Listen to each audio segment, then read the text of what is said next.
జరుగునుగాక, ఆశ్చర్యకార్యాలు జరుగునుగాక, నీ మహిమ కార్యము జరుగునుగాక, దేవుని యొక్క శక్తి ఈ ప్రాంతమంతా ఆవరించునుగాక. నన్నైనా మీ కృపలో భద్రపరచమని యేసు నామములో ప్రార్థిస్తున్నాము తండ్రి. ఆమెన్, ఆమెన్, హల్లెలూయా. దానియేలు ఒక ప్రవక్త. ఎవరు దానియేలు చెప్పండి? ఒక ప్రవక్త. ఈ ప్రవక్తకు ఒక అలవాటు ఉంది. ఎంత కష్టం వచ్చినా, ఎంత నష్టం వచ్చినా, ఉరియే వచ్చినా, మరణకరమైన పరిస్థితి వచ్చినా ప్రార్థన మానని గొప్ప ప్రార్థన యోధుడు దానియేలు. దేవునికి స్తోత్రం.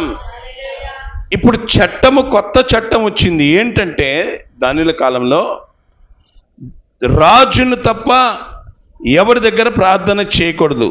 చేస్తే సింహాల బోన్లో వాళ్ళని పడద్రోయబడాలి అనే చట్టం పాస్ అయింది. చట్టం పాస్ అయిందని తెలిసి దానియేలు ప్రార్థన మానుకున్నాడా? వామ్మో ప్రాణం పోతే అనుకున్నాడా? అనుకోలేదు. ప్రాణం పోతే మానే, కానీ దేవుడితో ఆ సహవాసం, దేవునితో కనెక్ట్, దేవునితో అనుబంధం బాగుండాలి అనుకున్నాడు. దేవునికి స్తోత్రం. యథాప్రకారము తన ఇంటి పైగది మీదకి వెళ్ళి ఏం చేశాడు? మోకరించి ప్రార్థన చేసి దేవుణ్ణి స్తుతిస్తూ ఉన్నాడంట. దేవునికి స్తోత్రం. ఇది చూచిన అతని స్నేహితులు, దుర్మార్గులైన అతని స్నేహితులు అదుగదుగదుగదుగా ప్రార్థన చేస్తున్నాడు. రాజా, ప్రార్థన చేస్తే శిక్ష అని చెప్పావు కదా, నీ మాట లెక్కలేదు రాజా, కాబట్టి ఇతను తీసుకెళ్ళి సింహం బోన్లో పడేయాలనుకున్నారు. పడేశారు. కానీ అక్కడ ఆ సింహాల నోళ్లను దేవదూతలు మూసేసిని. దేవుడు దానియేలును రక్షించాడు. దేవునికి స్తోత్రం. ఏ అనుభవం ఇది? ఏ అనుభవం ఇది? మేడగది అనుభవం. దేవునికి స్తోత్రం. తర్వాత 2వ రాజుల గ్రంథం 6వ అధ్యాయము 9-10 వచనాలు చదవండి, మీకు అర్థమవుతుంది. చక్కగా వినండి అమ్మా. 2 రాజులు 4వ అధ్యాయం 9-10 వచనాలు. నీకంటే గొప్పవారు ఎవ్వరు లేరయ్యా, నీకంటే శక్తిమంతులు కానరారయ్యా. కాగా ఎవరేమా? షునేమిరాలు, ఘనురాలు తన భర్త దగ్గరికి వెళ్ళింది.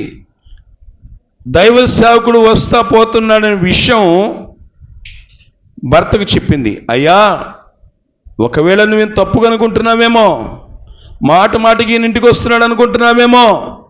చదువమ్మా. ఇంత చదివినట్టు పూర్తిగా చదువమ్మాయి, మళ్ళీ కట్ చేస్తాం ఎందుకు? మన యొద్దకు వచ్చుచూ పోవుచున్నవాడు గట్టిగా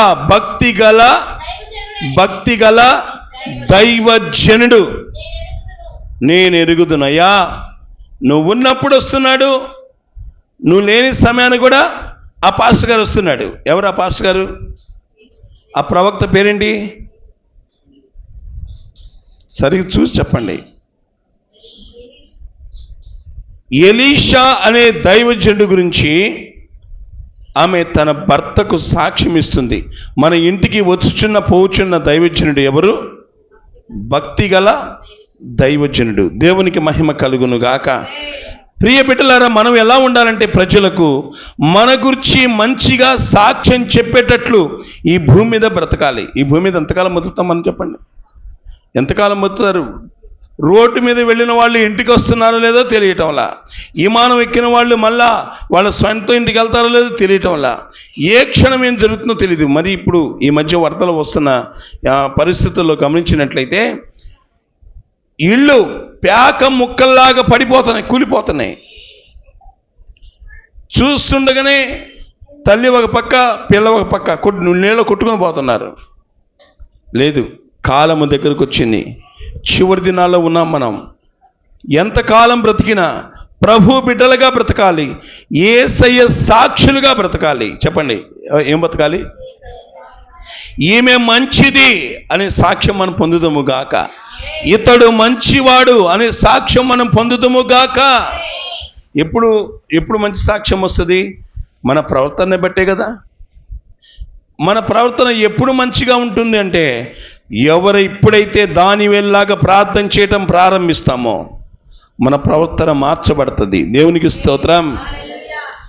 ప్రార్థన చేసేవాడంట పాపం చేయడు, పాపము చేసేవాడు ప్రార్థన చేయడు. పాపము చేసే వ్యక్తి ప్రార్థన చేయడానికి ఇష్టపడ్డావు, అదే ప్రార్థన చేస్తున్నాడు అనుకో, అతను పాపం చేయడానికి ఇష్టపడ్డావు. కాబట్టి ప్రభు మాట్లాడుతున్నాడు ఈరోజు, దానియేలు ప్రార్థనా పరుడు, అతను మేడ గది మీదకి వెళ్ళి ప్రార్థన చేసుకున్నాడు, దేవుడు అతన్ని తప్పించాడు. దేవునికి స్తోత్రం.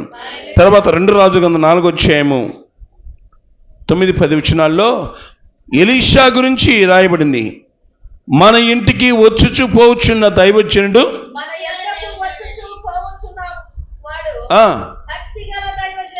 భక్తిగల దైవజనుడని నేను ఎరుగుదును. దేవునికి స్తోత్రం. అమ్మా వినండి, నిన్ను చూసి ఏమన్నా తెలుసా ప్రజలు?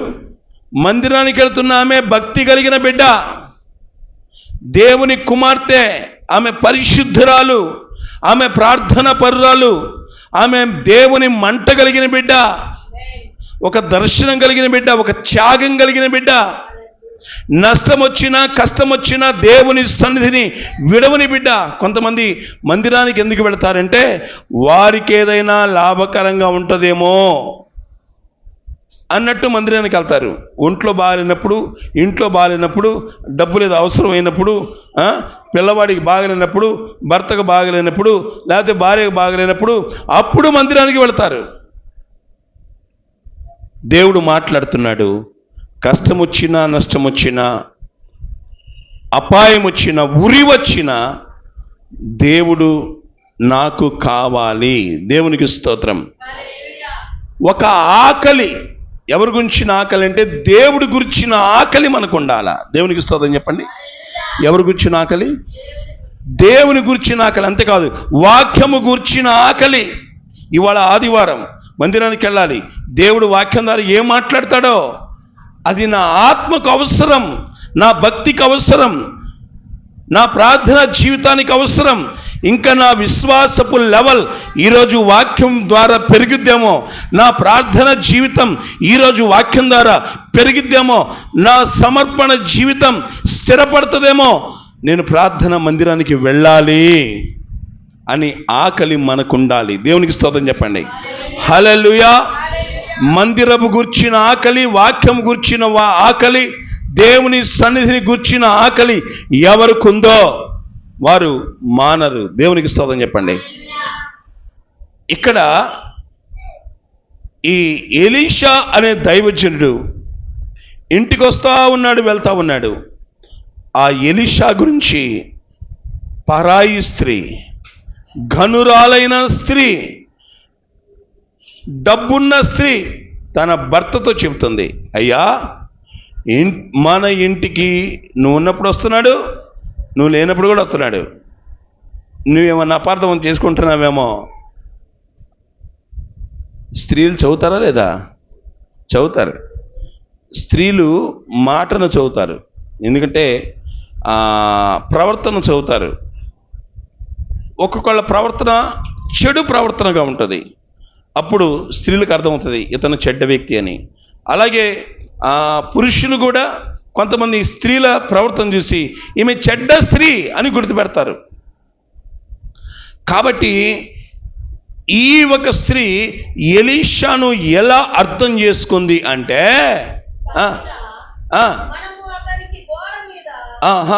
అతను భక్తి కలిగిన దైవజనుడు. గట్టిగా చప్పట్లు కొట్టి దేవుని స్తోత్రం చెప్పండి. మన యొద్దకు వచ్చుచు పోవచ్చున్న దైవజనుడు, నేను ఎరుగుదును అంటే ఎంత పరీక్ష పెట్టి చూసిందో. ఒక దైవజనుడిగా నేను మాట్లాడుతున్నప్పుడు ఆత్మీయ బిడ్డలతో చాలాసేపు మాట్లాడతాను. నేను ఎవరో బిడ్డ చెప్తాను, తబిత, అయ్యగారు ఇంతసేపు ఎవరితో మాట్లాడిన అయ్యగారు, నీతో ఇంతసేపు మాట్లాడడానికి దేవుడు నాకు అవకాశం ఇచ్చాడు అయ్యగారు అంటే నేను అన్నాను, బిడ్డ నువ్వు గంట సేపు మాట్లాడావు, 2 గంటలు మాట్లాడినా ఏం తేడా వచ్చిందంటావా అన్నాను. రాదయ్య గారు. అలాంటప్పుడు భయం ఏంటి చెప్పండి? గుండె నిండా దేవుడే, గుండె నిండా ప్రభువే, గుండె నిండా పరిశుద్ధతే, గుండె నిండా దేవుడి కొరకు బ్రతకాలని ఒక తపన, దేవుని కొరకే చచ్చిపోవాలనే మంట, ఆతృత ఉన్నప్పుడు ఇంకా పాపము మన దరికి రాదు. కళ్ళల్లో, చెవుల్లో, ఒంట్లో ఎక్కడ కూడా, ఏ చిన్న అణువులో కూడా, ఊహలో కూడా పాపము ఉండకూడదు. పాపము లేని పరిశుద్ధులుగా ఈ భూమి మీద బ్రతికినప్పుడు దేవుడు మనల్ని హత్తుకుంటాడు. మనుషులు గుర్చిన సాక్ష్యం, దేవునికి స్తోత్రం. అయితే వాళ్ళు ఏమని ఒక ప్లాన్ తీసుకున్నారు, ఒక ఆలోచన తీసుకున్నారు. ఆమె చెప్తుంది తన భర్తకి, ఎంత మంచి స్త్రీయో,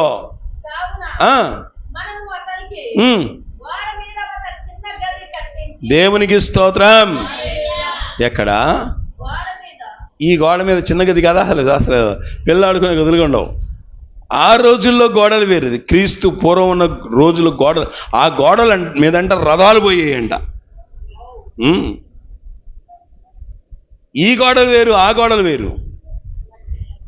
ఇప్పుడు గోడలు ఎంత మన దారుణం ఏంటంటే, నా చిన్నప్పుడు 9 అంగుళాలు, ఇప్పుడు 6 అంగుళాలు, 6 4 కూడా అవుతున్నాయి. అక్కడక్కడ 4 వెళ్ళకుండా మెస్ కూడా వచ్చేస్తుంది. ఇప్పుడు లేదు. అయితే ఆమె తన భర్త ఏం చెప్పిందంటే, మన గోడ మీద చదువుమా, ఒక చిన్న గది కట్టిద్దాం. ఎవరికి? దైవజనుడికి అని చెప్పండి. ఎవరికి? దైవజనుడికి చిన్న గది కట్టిద్దాం. ఆ మంట, ఆ తపన పరిశుద్ధాత్మదేవుడు ఆమెలో ఉంచాడు. దేవునికి స్తోత్రం, హల్లెలూయా. దైవజనుడు శ్రమ పడకూడదు. దైవజనుడు మా ఇంటికి వచ్చినప్పుడు కొంచెం సంతోషంగా, హ్యాపీగా ఉండాలి అన్నట్టుగా గది కట్టిద్దాం. తర్వాత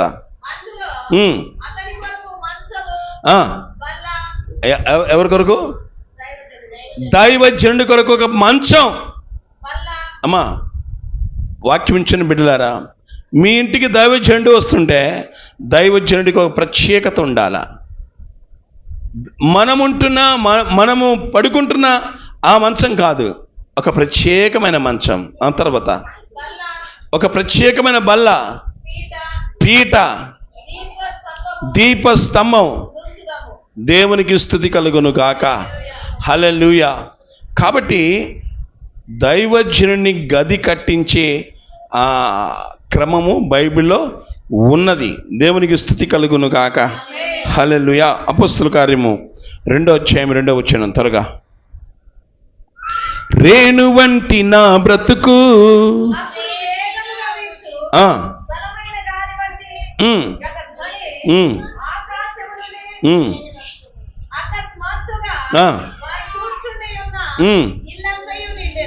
ఇప్పుడు చెప్పండి. వారు కూర్చున్న, చెప్పాలందరూ, ఇల్లంతయు నిండాను. ఎక్కడ నిండింది? ఇల్లంతయు నిండిను. అమ్మా, ఈ పరిచర్య ఎక్కడ ప్రారంభమైందంటే ఇంటిలోనే ప్రారంభమైంది. ప్రభు చెప్పాడు నాకు, నీ ఇంటిలో పరిచర్య ప్రారంభించు అని ప్రభు చెప్పాడు. ఇప్పుడు ఈ పరిచర్య ఇంటిలో నుండి మందిరంలోకి వచ్చింది. దేవునికి స్తుతి కలుగును గాక, హల్లెలూయా. ఇంటిలో 2తో ప్రారంభించాం. తర్వాత దేవుడు ఎంతగా విస్తరించాడో మీ అందరికీ బాగా తెలుసు. ఇంటిలో అపోస్తలుల కాలంలో ఇంటింట రొట్టె విరిచేవాళ్ళంట. దేవుని స్తోత్రం చెప్పండి. ఆ రోజు మందిరాలు లేవు. ఇంటిని ఆధారం చేసుకొని సువార్త ప్రకటించారు. ఇంటిని ఆధారం చేసుకొని రొట్టె విరిచారు.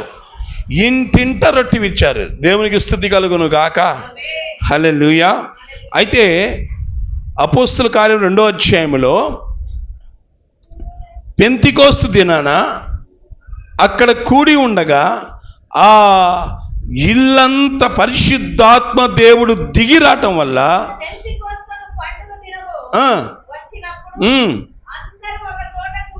దేవునికి స్తోత్రం చెప్పండి. అందరూ చెప్పండి, అందరూ కలిసి, అందరూ ఒక చోట ఏది ఆ చోట? ఇల్లు. ఇల్లు. ఆ ఇంటిలో కూర్చున్నారు, ప్రార్థన చేస్తున్నారు. అక్కడ దిగి వచ్చాడంట పరిశుద్ధాత్మ దేవుడు. ఆయన ఇల్లంతా నిండాడంట. ఇంక కొంచెం మీకు లోతుగా చెప్తాను. అపోస్తలుల కార్యం 1వ అధ్యాయము 13వ వచనం. అమ్మా కొంచెం మనసు పెట్టి వినండి.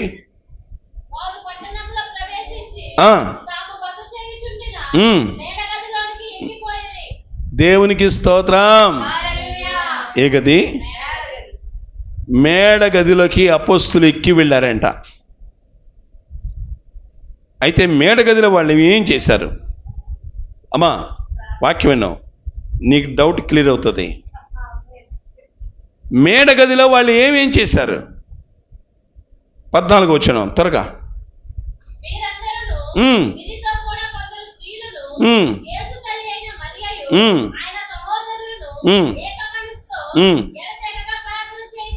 దేవునికి స్తోత్రం. ఎక్కడ?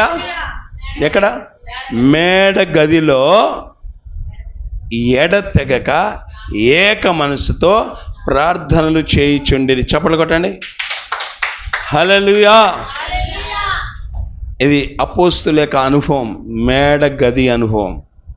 వాళ్ళు అక్కడ ప్రార్థన చేస్తున్నారు. తర్వాత ఏం చేస్తున్నారు? 15వ వచనం. 15.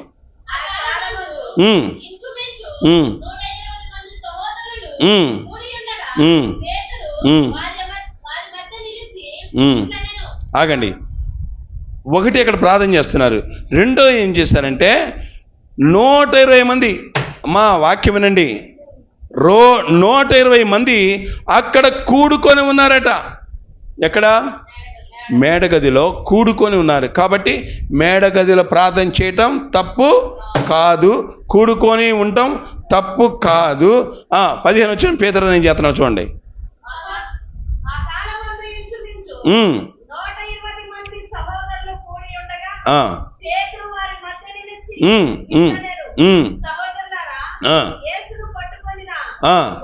సరే, ఇక్కడ పేతురన్న నిలబడి వాక్యాన్ని జ్ఞాపకం చేస్తున్నాడు, అక్కడ వాళ్ళకు బోధిస్తున్నాడు. యూదా ఎంతటి తప్పు చేశాడో, ఆ తప్పుకు శిక్ష ఎలా భరించాడో ఇదంతా వివరిస్తున్నాడు. ఎక్కడ? మేడగదిలో ఏం జరిగినాయి? ప్రార్థన, తర్వాత కూడుకొని ఉన్నారు, మూడోది బోధ చేస్తున్నారు. దేవునికి మహిమ కలుగును కాక, దేవునికి స్తుతి కలుగును కాక. హల్లెలూయా. సరే, తర్వాత అపోస్తలుల కార్యం 1వ అధ్యాయం 15వ వచనం. ఆల్రెడీ చెప్పాను కదా. అపోస్తలుల కార్యం 10వ అధ్యాయం 9వ వచనం. అమ్మ రాసుకోండి, మీకు ఉపయోగపడుతుంది.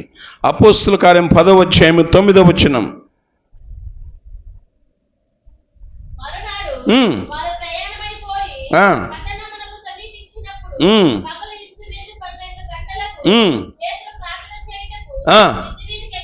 హల్లెలూయా.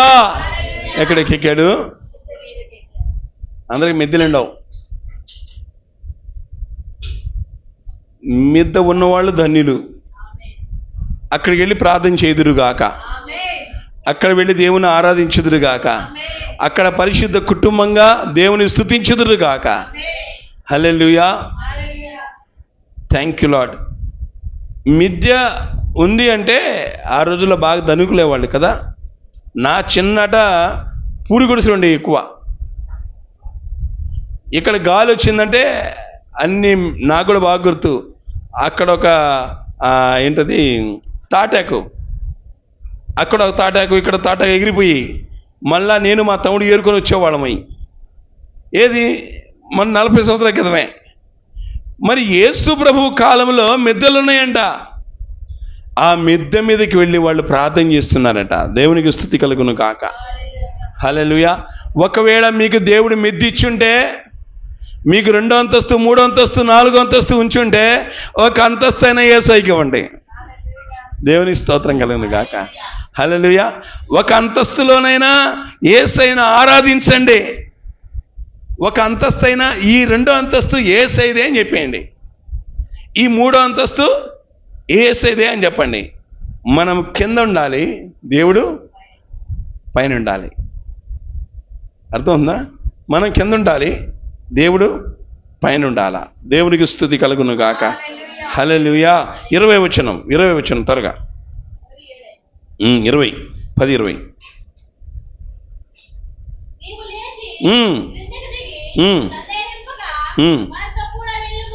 ఇప్పుడు ఎక్కడున్నాడు పేతురు? పైనట్టుగా. అందుకు కిందకి వెళ్ళమంటున్నాడు దేవుడు. పైనుండి ప్రార్థన చేస్తుంటే దర్శనము కనబడిందంట. ఎవరికి? పేతురన్నకి. అన్ని జనులు గుర్చిన దర్శనం కనబడింది. కొర్నేలింటికి వెళ్ళి ప్రార్థన చేస్తుంటే అక్కడ పరిశుద్ధాత్మ కుమ్మరింపును చూశాడు పేతురన్న. దేవునికి మహిమ కలుగును గాక. కాబట్టి ప్రియబిడ్డలారా, ఆ మిద్దె అనుభవము లేక మేడగది అనుభవము శ్రేష్టమైన అనుభవము. దేవునికి స్తోత్రం కలుగును గాక. అపోస్తలుల కార్యం 9వ అధ్యాయము 37వ వచనం.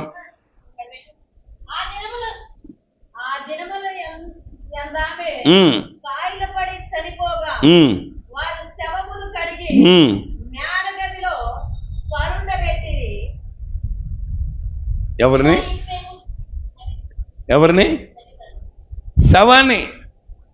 శవాన్ని కడిగి ఎక్కడ పెట్టారు? మేడగదిలో పెట్టారు. ఎవరైనా మేడగదిలో శవం పెడతారా? మీరు ఎప్పుడు చూసారమ్మా ఈ రోజుల్లో? ఈ రోజుల్లో ఎక్కడ చూసారా? శవం 2వ అంతస్తులో సార్, 3వ అంతస్తులో శవం సార్ అన్నోళ్ళు ఎక్కడ చూసారా? ఒకలా పెట్టారనుకో, ఇవాళ ఉదయం మాట్లాడారే, నిన్న నీతో మాట్లాడతాడే, వామో అయ్యో వద్దమ్మా బయట పెట్టండి. ఇప్పుడు చూసారా మీరు? శవం బయట నేను కొన్ని మందిరాల్లో చూశాను. మందిరాల్లో ఎవరైనా సేవకుడు చనిపోయినప్పుడు మందిరాల్లో పెట్టారు వాళ్ళని. అలా మందిరం అపవిత్రం అవ్వదు, ఎందుకంటే దేవుని ఆరాధించే స్థలం కాబట్టి పరిశుద్ధుల శవాలను పెట్టచ్చు. నేను మందిరం చాలాసార్లు చూశాను. బలిపీఠం ఎక్కించకూడదు, కానీ ఇలా పక్కన పెట్టినప్పుడు వచ్చి విశ్వాసులు వచ్చి చూసుకొని వెళ్ళిపోతారు. తప్పులేదు.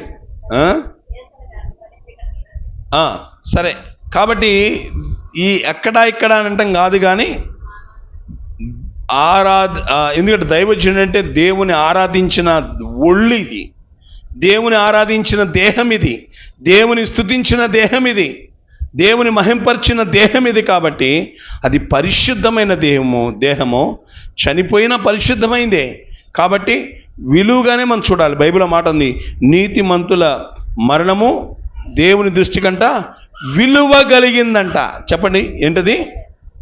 విలువ కలిగినది. దేవునికి స్తుతి కలుగును గాక. హల్లెలూయా. చెప్పండమ్మా. శవాన్ని ఎక్కడి నుంచారమ్మా? మేడ గదిలో పరుండబెట్టిరి. 39వ వచనం. సరే అమ్మా, చదువు. 28 చదువు, తర్వాత 8వ వచనం కూడా చదువు. 38.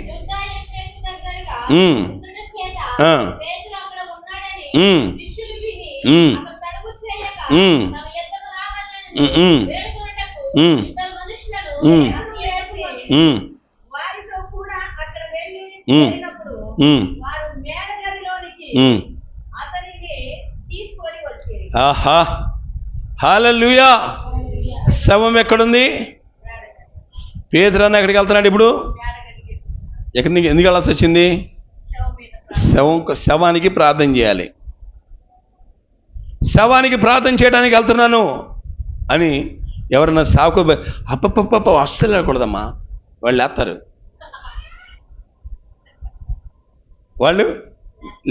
లేవటం మంచిదా లేకపోవటం మంచిదా?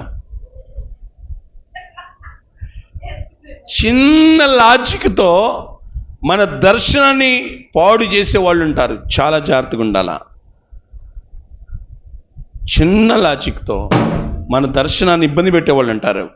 కాబట్టి మనము పరిశుద్ధాత్మ నడిపింపులనే వెళుదుము గాక. ప్రభువే మనల్ని నడిపించాలి. ఇంక ఎవరు నడిపించినా తప్పిపోతాం. అప్పుడు దేవుడికి మనం సమాధానం చెప్పలేం. తర్వాత దేవుడు చెప్పినట్టు చేయకుండా మనుషులు చెప్పినట్టు చేసామనుకో, ప్రభువా ఏంటి ప్రభువా అని మనం అడిగామనుకో, శ్రమ వచ్చిన తర్వాత దేవుడు సింపుల్గా అంటాడు, నా కుమార్తె నా కొడుకా, నువ్వు నా మాట విన్నావా, వాళ్ళ మాట విన్నావు? ఇప్పుడు మనం ఎవరి మాట వినాలి? భయపెట్టినా బాధ పెట్టినా వాళ్ళు ఏం చేసినా మనం దేవుని మాట విందుము గాక, ఆయన చిత్తమే జరుగును గాక. మనల్ని దేవుడు నడిపించే దేవుడు గొప్పవాడు. దేవునికి మహిమ కలుగును గాక. Thank you lord. తర్వాత 39 వచ్చింది చదమ్మా.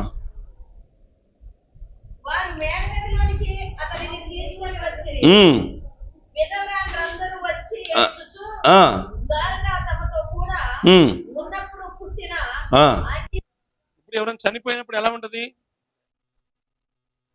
ఎవరైనా చనిపోయినప్పుడు ఎలా ఉంటుంది ఆ ఇంటి వాతావరణం? అందరూ ఏడుస్తూ ఉంటారు కదా, ఎవరి జ్ఞాపకం చెప్తా ఉంటారు, ఏడుస్తూ ఉంటారు, బాధపడతా ఉంటారు. విధవరాళ్ళు వచ్చి ఏడుస్తున్నారంట.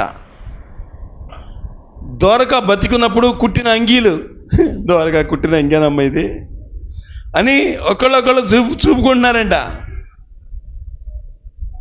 అయితే పేతురు అన్న మేడ గదిలోకి తీసుకెళ్లారు. అందరినీ వెలుపలికి పంపి మోకాళ్ళుని, ఎక్కడ? మేడ గదిలో మోకాళ్ళు ఉని ప్రార్థన చేసి శవం వైపు తిరిగి, మీరు అనొచ్చు, అయ్యగారు పేతురునికి భయం లేదా? అందరిని బయటికి పంపించాడు. అమ్మా వింటున్నారా? వాక్యం ఉంటున్న బిడ్డలారా, అందరినీ బయటికి పంపించాడు. శవం, పేతురు అన్న ఇద్దరే ఉన్నారు. శవం ఉంటే పేతురునికి భయం లేదా? అందరిని పంపించాడు కదా.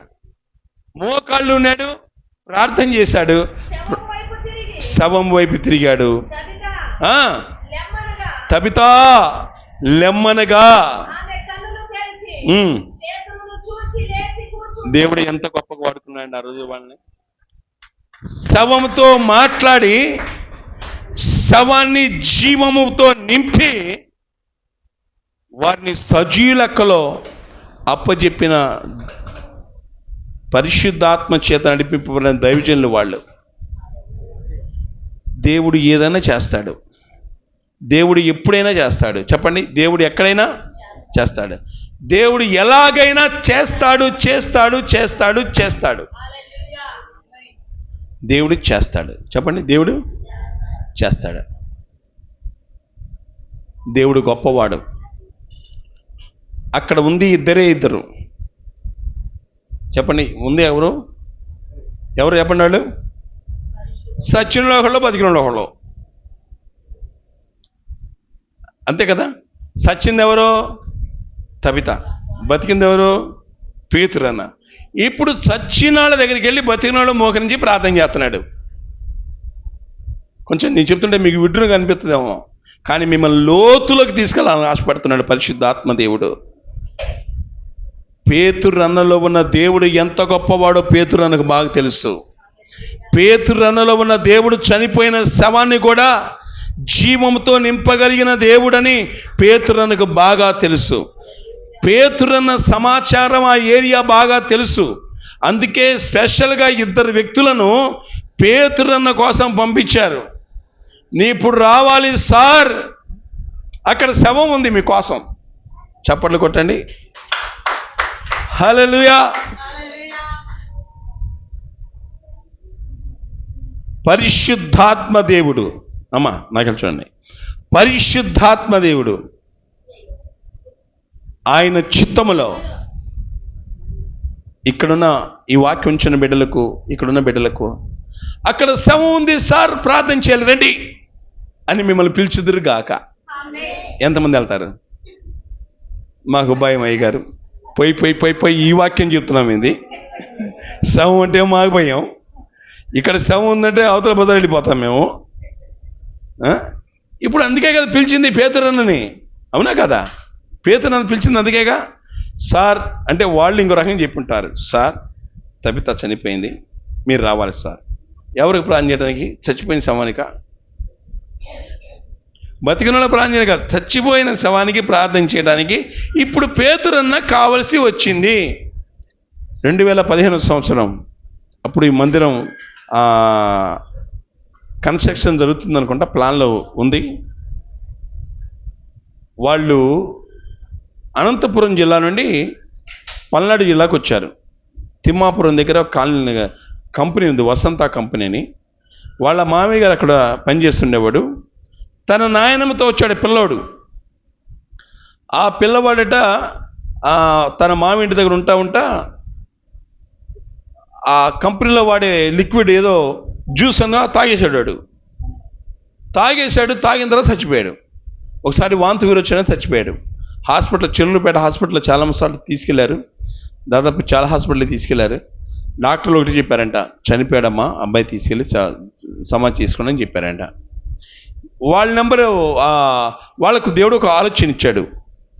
ఎట్టొకట నా నంబర్ సంపాదించి నాకు ఫోన్ చేశారు.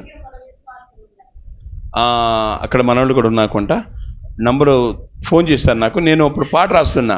పరిశుద్ధాత్మ గాలి, శ్రేష్టమైన గాలి, వేగముగా వీచుచున్నది, వేగముగా వీచుచున్నది.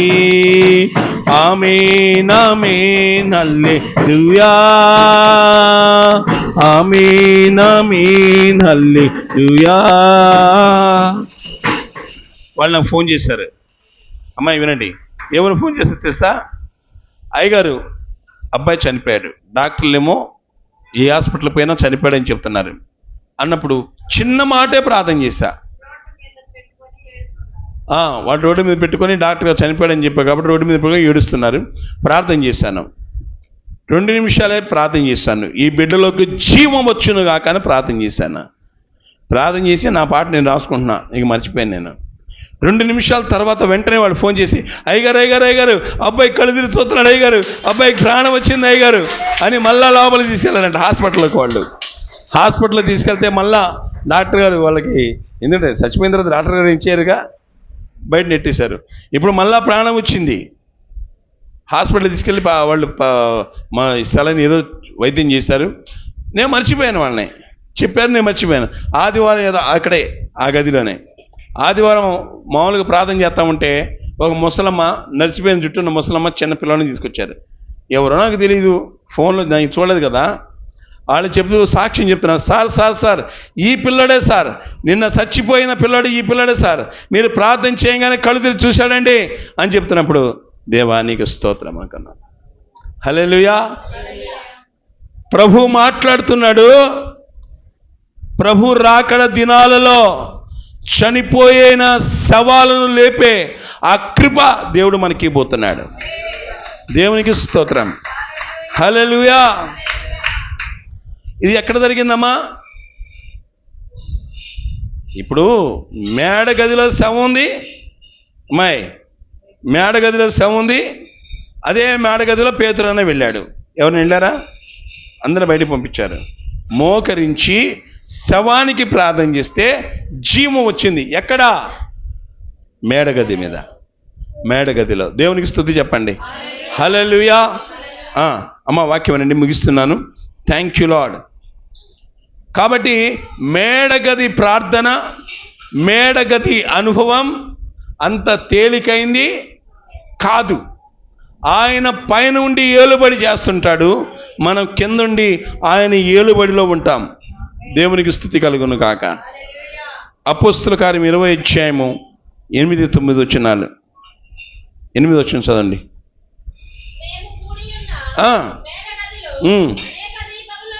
దేవునికి స్తోత్రం చెప్పండి.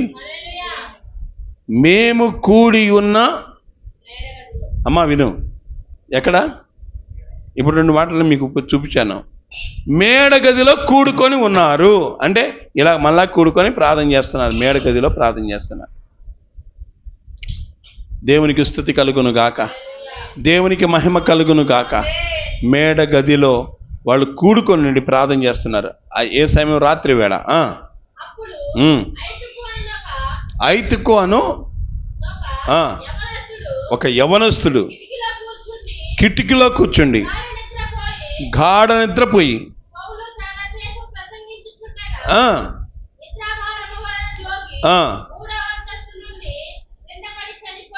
ఒక్కసారి చూడండి, ఎన్నో అంతస్తుల ప్రార్థన జరుగుతుంది. దేవునికి స్తోత్రం కలుగును గాక. అంతస్తుల్లో ప్రార్థన జరగాల. ఎక్కడ జరగాల? అంతస్తులో, 3వ అంతస్తులో ప్రార్థన జరుగుతుందంటమ్మా. ఎక్కడ జరుగుతుంది? ఇప్పుడు ఎవరన్నా ఎవరు కాదనుకున్నా ప్రభు తీసుకెళ్తున్నప్పుడు మనం రెడీ అవుతాము కాక. హల్లెలూయా. 3వ అంతస్తులో ప్రార్థన జరుగుతుంది. ఆ గదిలో దీపాలు అనేకం ఉన్నాయి, రాత్రి వేళ కాబట్టి. అయితే ఐతుకు అనే వ్యక్తి యవనస్తుడు కిటికీలో కూర్చున్నాడు. ఇందాక విన్నారు కదా, కిటికీ మీద ఏముంది? ఏం కట్టాలన్నాడు? గోడ మీద కిటికీ, ఆ గోడ మీద ఇల్లు, చిన్న గది. ఇప్పుడు ఈ కిటికీలో మనిషి కూర్చున్నంత ఉందంట. అయితే కూర్చొని లోపల పడితే బాగుండేది. ఇతను బయటపడ్డాడు. బయటపడంగానే అతనికి ప్రాణం పోయింది.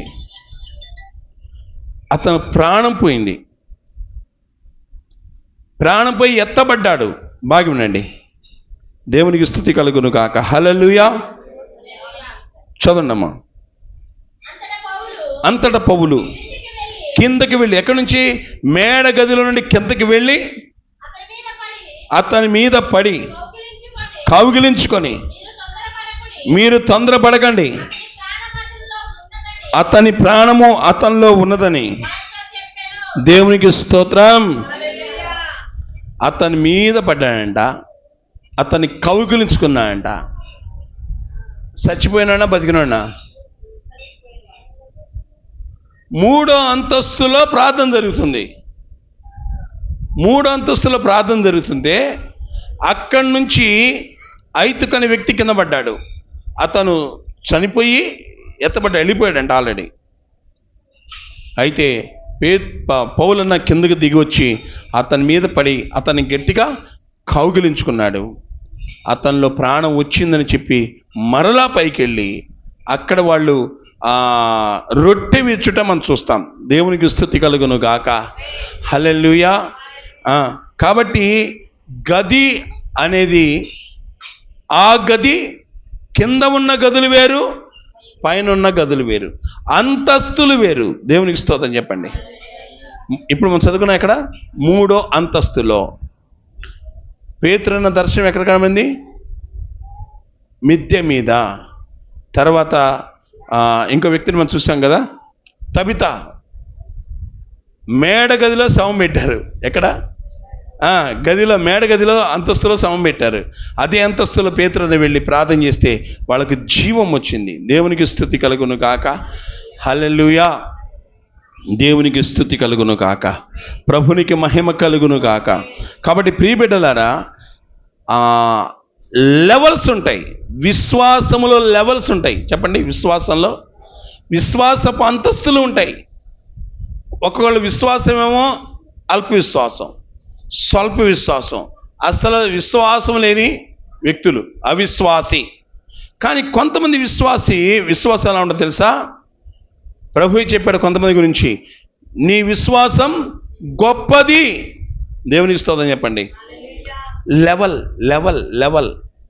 ప్రార్థన లెవెల్, వాళ్ళ అభిషేక లెవెల్. దేవునికి స్తోత్రం. ఒక్కొక్కరి మీద ఉన్న అభిషేకపు లెవెల్ వేరు, ఆ కసి వేరు, ఆ మంట వేరు. దేవుడు ఏదైనా కార్యము చేస్తాడు అంతే. అది ఒక లెవెల్. దేవునికి స్తోత్రం. కాబట్టి ఆ ఆత్మలో కూడా మనం ఒక గదిలో, ఒక అంతస్తులో ఉందము కాక. ఇక్కడ ఉన్న వాళ్ళందరూ కూడా భక్తిలో అందరూ ఒకే అంతస్తులో ఉన్నారా? ఒక్కొక్క అంతస్తు వేరు.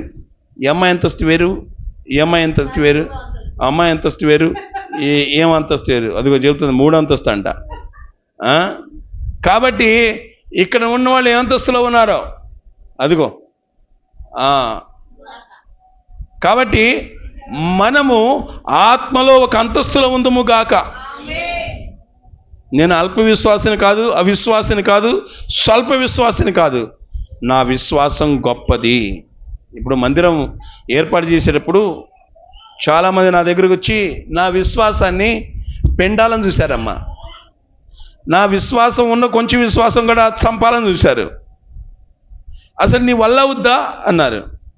కానీ నేను వాళ్ళకి చెప్పాను, మీరు వస్తారండి ఓపెన్కి, ఖచ్చితంగా పిలుస్తాను. ఇప్పుడు అంటున్నారు కదా మీరు ఇది వల్ల అవుద్దా అంటున్నారు, కానీ మీరు వచ్చి ఈ ప్రతిష్ఠ కార్యక్రమంలో మీరు కూడా చూస్తారు. వాస్తవంగా నా దగ్గర డబ్బులు లేవు, కానీ విశ్వాసం ఉంది. చెప్పండి, ఏముంది? ఎలాంటి విశ్వాసం? దేవుడు చేస్తాడు, ఉన్నాడు, చూస్తున్నాడు, ఇస్తాడు. మనకు పాట రాశాను, అది కాదు, నాయనా అనే ఒక పాట రాశాను. ఉన్నావని, చూస్తున్నావని, అన్ని ఇస్తావని, ఆదరిస్తావని ఎదురు చూస్తున్నా నాయనా. నువ్వున్నావని, అన్ని ఇస్తావని, ఆదరిస్తావని ఎదురు చూస్తున్నా నాయనా. హల్లెలూయా. ఇంకా ఇది ఆ కూర్పు అవ్వలేదు, ఇంకా పూర్తి చేయాలి, పాట పూర్తి చేయాలి. ప్రార్థన చేయండి. అన్నీ ఇస్తావు, నువ్వు ఉన్నావని, నువ్వు చూస్తున్నావని, అన్నీ ఇస్తావని నేను ఎదురు చూస్తున్నాను నాయనా. అంటే ఇప్పుడు ఎవరి మీద అనుకున్నావు? దేవుడి మీద. ఎవరి మీద ఆధారపడ్డాం? దేవుడి మీద. నీకు ఆరోగ్యం లేదా? ఆయన మీద ఆనుకో. డాక్టర్ గారు బతకడానికి రిపోర్ట్ ఇచ్చారా? రోజులు లెక్కేసుకోమని చెప్పారా? నీ విశ్వాసము బలపడును గాక. చెప్పండి, నేను రోజులు కాదు సంవత్సరాలు బతుకుతాను చెప్పండి. ఒకవేళ క్యాన్సర్ అని చెప్పిన, క్యాన్సర్ గొప్పదా, దేవుడు గొప్పవాడా? ఈ విశ్వాసంలో ఈ అంతస్తులో మీరు ఎలుదురు గాక. అన్ని జనులు ప్రభుని ఎరగని వాళ్ళు ఏ అంతస్తులో ఉంటారు? కూర్చొని ఏడ్చే అంతస్తు. డాక్టర్ గారు ఎటు చెప్పారా నాయనా? కానీ దేవుని బిడ్డల అంతస్తు ఏంటి? ఏం కాదు, దేవుడు కార్యం చేస్తాడు. దేవుడు కార్యం చేస్తాడు. మనం చూస్తాం దేవుడు కార్యం చేస్తాడు. మన అంతస్తు వేరు, వాళ్ళ అంతస్తు. నీ అంతస్తు ఎలాంటి అంతస్తు? అన్ని జనులతో కలిసిపోయే అంతస్తా? అన్ని జనులతో కలిసిపోయే అంతస్తు కాదు కదా. నా అంతస్తు వేరు. దేవునికి స్తోత్రం. మీరు తప్పిపోయిన గొర్రెల గురించి విన్నప్పుడు సువార్తలు రాయబడింది, కొండల మీద గొర్రెలు. దేవునికి స్తోత్రం. ఆ వర్తమానం నేను చాలాసార్లు చెప్పాను, వాక్యం చెప్పాను. అమ్మా వాక్యం అనండి. కొండల మీద గొర్రెలు విన్నారు? వాక్యం మీకు చెప్పాను. ఇక్కడ కొండల మీద గొర్రెలు ఎక్కడ ఉంటాయి?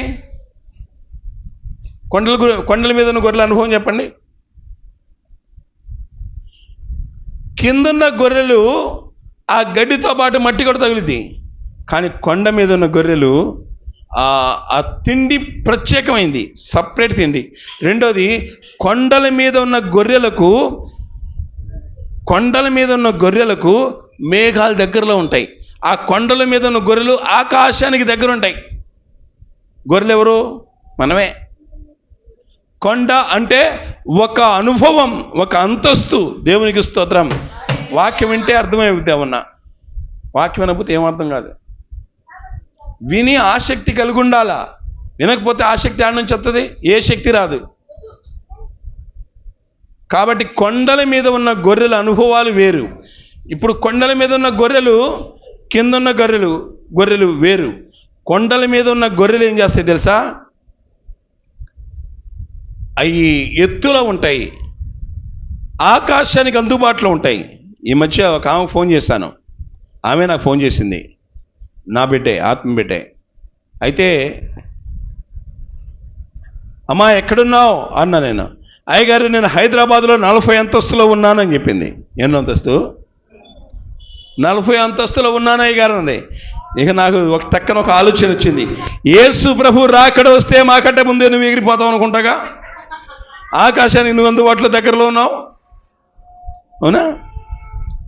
ఇప్పుడు చెప్పండి, మీరు, మీ చెల్లి, మీ అక్క, మీ బంధువులు ఎవరైనా మిమ్మల్ని, మీ విశ్వాసలు ఎవరిని కదిలించాలని చూస్తూ ఉంటే ప్రేమతో చెప్పండి, అమ్మా నీ అంతస్తు వేరు, నా అంతస్తు వేరు.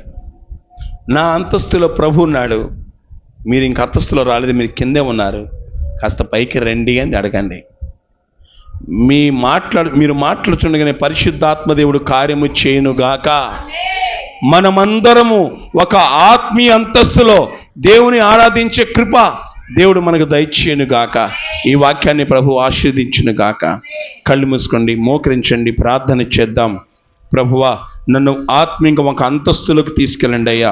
అయ్యా, 3వ అంతస్తులకు నన్ను తీసుకెళ్ళండి అయ్యా. రీ బహశకర మా ప్రభువ, నన్ను ఆత్మలో బలపరచండి అయ్యా. పాపము లేని పరిశుద్ధ అంతస్తులకు తీసుకెళ్ళండి అయ్యా. ప్రార్థన కలిగిన అంతస్తులకు తీసుకెళ్ళండి అయ్యా. మొర్ర పెట్టే అంతస్తులకు నన్ను తీసుకెళ్ళండి ప్రభువా. గోజాడే అంతస్తులకు నన్ను తీసుకెళ్ళండి ప్రభువా. అయ్యా, చనిపోయిన వ్యక్తులను లేపే అంతస్తులకు నన్ను తీసుకెళ్ళండి ప్రభువా. ఓ దేవానికి స్తోత్రాలు. Thank you Lord, thank you Lord. బల్లలో పాలు పొందే అంతస్తులకు తీసుకెళ్ళండి ప్రభువా. హోల్నైట్ ప్రార్థన ఉండే అంతస్తులకు నన్ను తీసుకెళ్ళండి ప్రభువా. అయ్యా అయ్యా అయ్యా, సేవకుడికి సహాయం చేసే అంతస్తులకు నన్ను తీసుకెళ్ళండి ప్రభువా. అయ్యా, సహాయం చేయండి. పరిశుద్ధాత్మ అభిషేకము పొందుకునే అంతస్తులకు, మేడగది అంతస్తులకు మమ్మల్ని తీసుకెళ్ళండి ప్రభువా. అయ్యా, మేము కూడా అయ్యా ఇదిగో అన్య భాషలు మాట్లాడుతూ మిమ్మల్ని స్తుతించే అంతస్తులకు మమ్మల్ని తీసుకెళ్ళండి ప్రభువా. అడగండి, దేవుడు ఖచ్చితంగా మిమ్మల్ని వాడుకుంటాడు. ఆశ కలిగి ఉండండి. ఓ రిషగర, ఒక ప్రత్యేకమైన అంతస్తులకి ప్రభు మిమ్మల్ని తీసుకెళ్ళబోతున్నాడు. రిషగర బాబా, నా ఆత్మీయ జీవితం ఒక అంతస్తులకు వెళ్ళాలి అన్నవాళ్ళు కుడి హస్తం ఎత్తండి. ప్రభు చూస్తున్నాడు. ఆ శక్తిని మాత్రం బయలుపరచండి. దేవుడు కనపరచినట్లు మీ కుడి హస్తం మాత్రమే దేవుడికి చూపించండి. ప్రభు మిమ్మల్ని పట్టుకును గాక. ప్రభు మిమ్మల్ని దర్శించును గాక. ప్రభు మిమ్మల్ని దీవించును గాక. యేసయ్య మిమ్మల్ని ఆశీర్వదించును గాక. ఓ పరిశుద్ధాత్మ దేవునితో మీరు అనేక అంతస్తులకు వెళుతురు గాక. రీ బహశకర మా ఓ దికర హశకర బాబా. అగ్ని అంతస్తులకు మీరు వెళుతురు గాక. జీవపు అంతస్తులకు మీరు వెళుతురు గాక. పరిశుద్ధాత్మ అభిషేకపు అంతస్తులకు మీరు వెళ్ళుతుర్రు గాక. ఓ చనిపోయిన శవాలను ప్రార్థన చేసే ఆ అంతస్తులకు మీరు వెళ్ళుతుర్రు గాక. రిషకర బాబా, రిషికర బాబా, ప్రార్థన సహోదరులతో కలిసి ప్రార్థన చేసే అంతస్తులకు మీరు వెళ్ళుతుర్రు గాక. బోధించే అంతస్తులకు మీరు వెళ్ళుతురు గాక. ఓ రిషకర బాబా, ప్రభుని ఘనపరిచే అంతస్తులకు మీరు వెళుతురు గాక. అనేకులకు దేవుని ప్రేమను చూపించే ఆ అంతస్తులకు మీరు వెళ్ళుతురు గాక. ఆమెన్, ఆమెన్, ఆమెన్. మహాపరిశుద్ధుడైన కన్న తండ్రి, ఈరోజు వాక్యమైన ప్రతి బిడ్డను దీవించున్నాను ఆయన. ఆశీర్వదించండి, ఒక్కొక్కరిని దీవించండి, బలపరచండి నాయన. మా అంతస్తులను, ఆత్మీయ అంతస్తులను కదిలించాలని చూస్తున్న సాతాను క్రియలు, అపవాది క్రియలని కాలి బూడిదవును గాక. ప్రతి ఒక్క దుష్టుని క్రియ కాలి బూడిదవును గాక. మాంత్రిక క్రియ కాలి బూడిదవును గాక. పిచాసి క్రియలు కాలి బూడిదవును గాక. తండ్రి, ఆత్మీయ అంతస్తులకు మేము వెళుదము గాక. వాక్యానుసారమైన జీవితం మా అందరికి దయచేయండి. వాక్యం ఇచ్చిన ప్రతి బిడ్డలకు దయచేయండి. మీ కృపలో భద్రపరచమని సమస్త దయ్యాలను బంధిస్తూ నీ దాసు నన్ను వాడుకున్నందుకు స్తుతులు చెల్లిస్తూ యేసు నామములో ప్రార్థించి అడిగి వేడుకుంటున్నాం తండ్రి. ఆమెన్, ఆమెన్, ఆమెన్, ఆమెన్, ఆమెన్. ప్రభు మిమ్మల్ని ఆశీర్వదించును గాక. ప్రభు మిమ్మల్ని దీవించును గాక. Thank you Lord. 3వ అంతస్తు అనుభవం మీరు పొందుకుందురు గాక. ఆమెన్, ఆమెన్. మా కొరకు, ఈ పరిచర్య కొరకు ప్రార్థన చేయడం మర్చిపోవద్దు. మరి నూతన మందిరాన్ని కట్టమని ప్రభు ఒక ఆలోచన ఇచ్చాడు. పనులు జరుగుతూ ఉన్నాయి. ప్రార్థన చేయండి, మీ వంతుగా సహకరించండి. ప్రభు మిమ్మల్ని, మీ కుటుంబాన్ని బహుగా దీవించును గాక.